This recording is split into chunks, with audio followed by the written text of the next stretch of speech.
Good morning all of you. आप सभी का बीएससी सेकेंड ईयर की केमिस्ट्री क्लास में स्वागत है। कल हमने ट्रांसपोर्ट नंबर अभिगमनांक ज्ञात करने की जो मेथड्स थी उसके बारे में पढ़ा था, जिसमें अपन ने पहली मेथड देखी थी हिटाफ मेथड। ठीक है, जिसमें अपन ने हिटाफ मेथड के बेसिस के ऊपर अपन ने टी पॉजिटिव और टी नेगेटिव के जो कोफिशिएंट थे उसकी गणना की थी। ठीक है, उसके पश्चात अपन ने टी टी पॉजिटिव और टी नेगेटिव निकालने के लिए अपन ने दो कंडीशंस मानी थी। पहली कंडीशंस ये थी कि जब हिटाफ मेथड के अंदर जो अपन इलेक्ट्रोड लेते हैं वो इलेक्ट्रोड अगर अप्रभावित रहता है तो उस कंडीशंस के अंदर टी पॉजिटिव और टी नेगेटिव की वैल्यू क्या थी। जब हम टी पॉजिटिव की वैल्यू निकालते हैं तो ये होती है कि टी पॉजिटिव बराबर टी ए जी प्लस बराबर x minus Z upon W. ठीक है, और अगर अपन टी नेगेटिव की बात करें तो वन माइनस टी पॉजिटिव हो जाता है, क्योंकि टी पॉजिटिव और टी नेगेटिव की जो वैल्यू होती है अर्थात इनका जो योग होता है T positive plus T negative का योग होता है 1। ठीक है, तो अगर अपन एक की वैल्यू निकाले दूसरे को अपन एक में से माइनस कर सकते हैं। अब हमारा आज का टॉपिक है कि जब इलेक्ट्रोड प्रभावित होते हैं, पहले कंडीशन में तो जब इलेक्ट्रोड प्रभावित नहीं हुआ था तब ये वैल्यू हमें मिली थी। अब दूसरी है कि जब इलेक्ट्रोड प्रभावित होते हैं तब क्या होता है कि यदि AgNO3 से भरे एनोड व कैथोड कक्ष में Ag के इलेक्ट्रोड उपयोग में ले तो यह इलेक्ट्रोड प्रभावित होंगे। पहली कंडीशन में जब इलेक्ट्रोड प्रभावित नहीं हो रहे थे तो हमने पीटी इलेक्ट्रोड का यूज़ लिया था। अब अपन क्या करते हैं कि AgNO3 से भरे एनोड व कैथोड कक्ष में अगर अपन Ag इलेक्ट्रोड सिल्वर इलेक्ट्रोड का यूज़ ले तो क्या होगा, वो तो इफेक्ट होगा।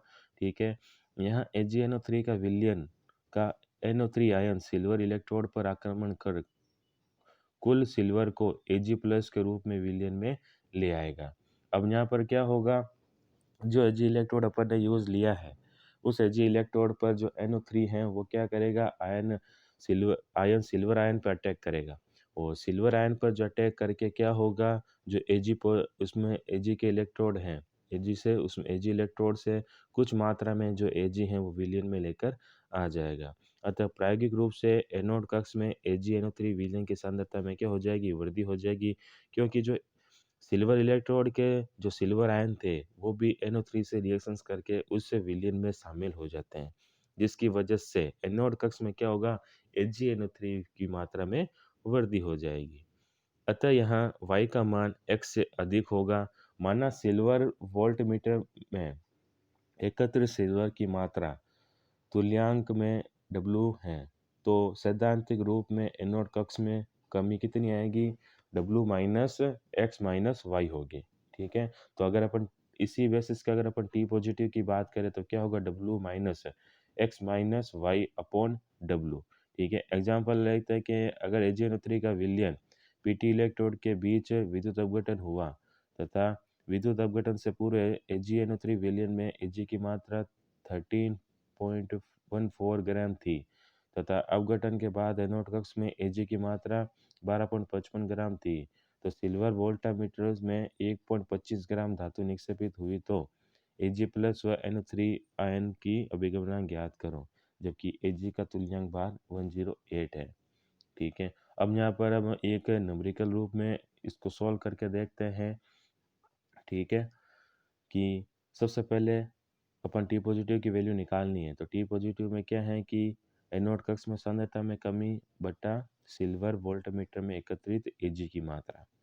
ठीक है, तो क्या है, एनोड कक्ष में विद्युत कक्ष से Ag की पूर्व मात्रा मतलब निक्षेपण हुआ ही नहीं है। अगर इलेक्ट्रोड प्रभावित होने से पहले Ag की मात्रा कितनी थी, ठीक है, तो 13.14 ग्राम थी निक्षेपण से पहले, तो कितना होगा, x बराबर 13.14 अपॉन उसका Ag का तुल्यांक भार, तो कितना हो गया 108। तो एनोड कक्ष में विद्युत अपघटन के पश्चात Ag की मात्रा मतलब विद्युत अपघटन के बाद में सिल्वर की मात्रा में कमी आएगी। ठीक है, तो कितनी होगी, Z बराबर 12.55 अपॉन 108। तो ठीक है, तो वोल्ट मीटर में निक्षेपित अगर अपन सिल्वर की मात्रा देखें तो कितनी होगी, W बराबर कितनी है 1.25 अपॉन 108 अर्थात x माइनस जेड हो गया W। ठीक है, दोनों की वैल्यू को माइनस कर दिया अपन ने, तो जो वोल्ट मीटर में जो सिल्वर निक्षेपित होगी वो कितनी होगी 1.25 अपॉन 102, तो x माइनस जेड बराबर 13.14 अपॉन 102 माइनस 12.55। ठीक है, तो लास्ट के अंदर जो वैल्यू आएगी x माइनस जेड की अगर अपन बात करें तो कितनी है 13.14 माइनस 12.15/108 बराबर किसके बराबर हो जाए कितनी होगी 0.59/108। ठीक है, तो अपन टी पॉजिटिव की बात करें अगर तो टी पॉजिटिव कितना होता है x minus Z upon W. ठीक है, एक्स माइनस जेड की वैल्यू अपने पास है, डब्लू अपने को दे रखी है।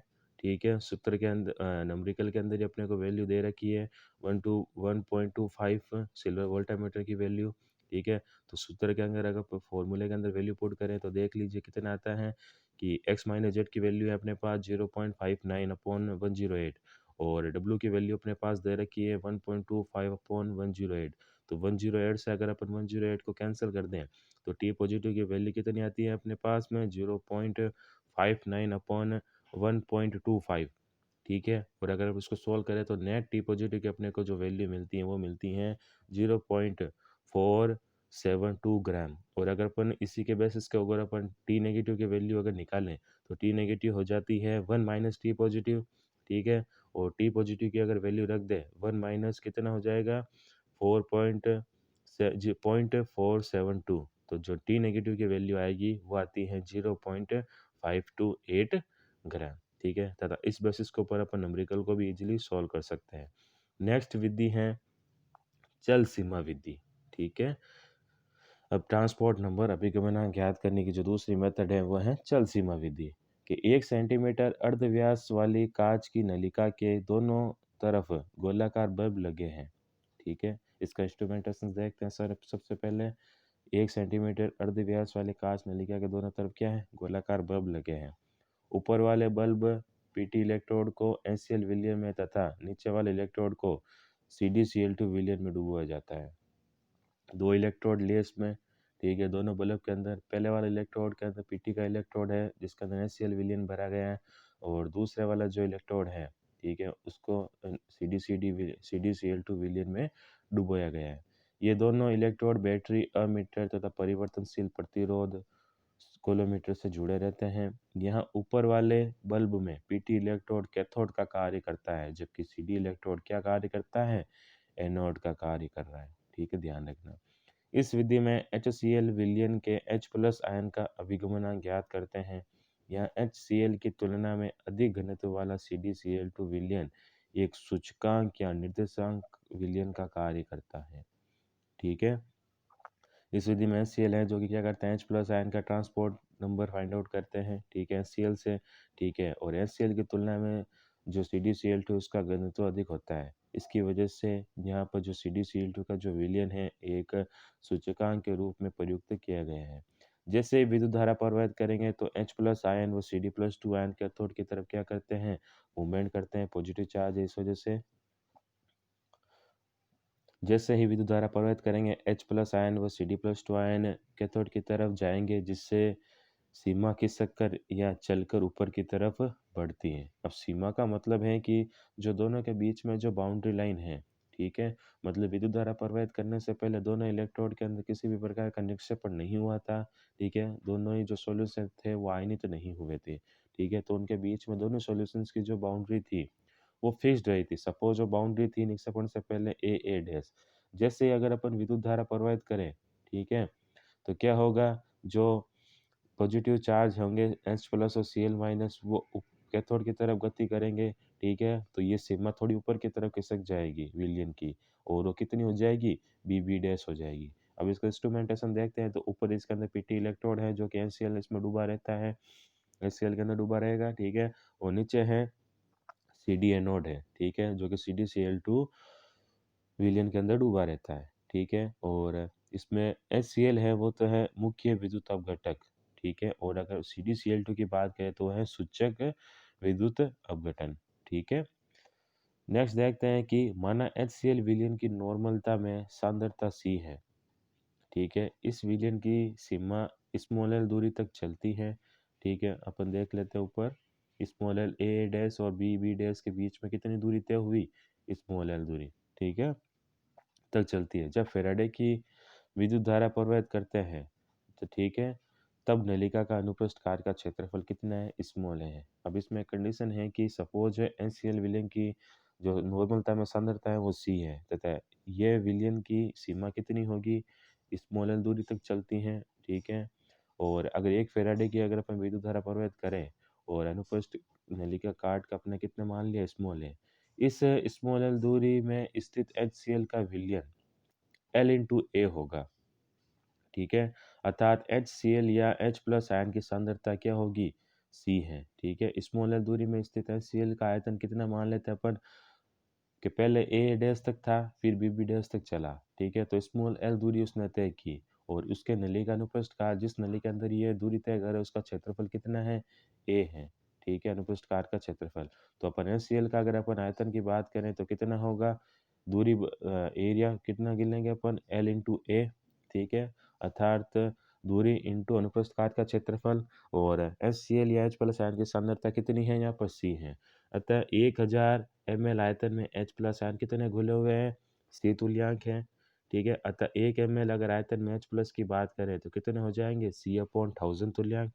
उसी प्रकार अगर अपन L इंटू ए ml की बात आयतन में बात करें, मतलब जितनी उतने HCl ने सीमा तय की है विद्युत धारा प्रवाहित करने के बाद में, तो L इंटू ए ml आयतन में H प्लस आयन कितने घुले होंगे, C अपॉन 1000 और L इंटू ए। इसको अपन इक्वेशन 1 दे देते हैं। नेक्स्ट देखते हैं कि फैराडे के नियम अनुसार पदार्थ की तुल्यांक मात्रा प्राप्त करने के लिए आवश्यक विद्युत की मात्रा 1 फैराडे होती है। अतः C into L into A upon 1000 तुल्यांक प्राप्त करने के लिए आवश्यक विद्युत धारा की मात्रा कितनी होगी, C into L into A upon 1000 Faraday, ठीक है। उसी प्रकार अगर अपन एच के अभिगमनांक की बात करें, ठीक है, तो टी पॉजिटिव क्या होता है, टी पॉजिटिव होता है कि H प्लस आयन द्वारा ले जाए जाने वाली विद्युत धारा, ठीक है, और कुल विद्युत धारा, ठीक है। तो H प्लस का ट्रांसपोर्ट नंबर अपन जितने विद्युत धारा H प्लस ले जा रहे हैं उसके अंदर कुल विद्युत धारा का भाग दे देते हैं। अतः समीकरण 2 से अगर अपन देखें, ठीक है, तो टी पॉजिटिव कितना हो जाएगा, C into L into A upon 1000 into Q. Q यहाँ पर क्या है, कुल विद्युत धारा का मान है, ठीक है, ध्यान रखना। उसी प्रकार अगर अपन Cl माइनस का भी गमनांक देखें तो Cl नेगेटिव कितना हो जाता है, 1 माइनस टी पॉजिटिव, तो टी नेगेटिव हो गया 1 minus C into L into A upon 1000 into Q के बराबर, ठीक है। और यदि अब यहाँ पर एक कंडीशन दे रखी है कि यदि नम्रेकिल में विद्युत धारा की मात्रा क्यू या स्मॉल क्यू कूलाम में हो तो अपन कूलाम के रूप में भी उसे व्यक्त कर सकते हैं। एक फेराडे को अपन वैल्यू होती है कितने, 9500 होती है, ठीक है। तो अगर अपन ये वैल्यू पुट करके नया फॉर्मूला दे तो कितनी होगी, अगर विद्युत धारा की परवाह कूलाम में दे रखी हो तो टी पॉजिटिव कितना हो जाएगा, C into L into A upon 1000 into Q into 9500, ठीक है। नेक्स्ट कंडीशन हम अपने अगले लेक्चर्स के अंदर कंटिन्यू करेंगे।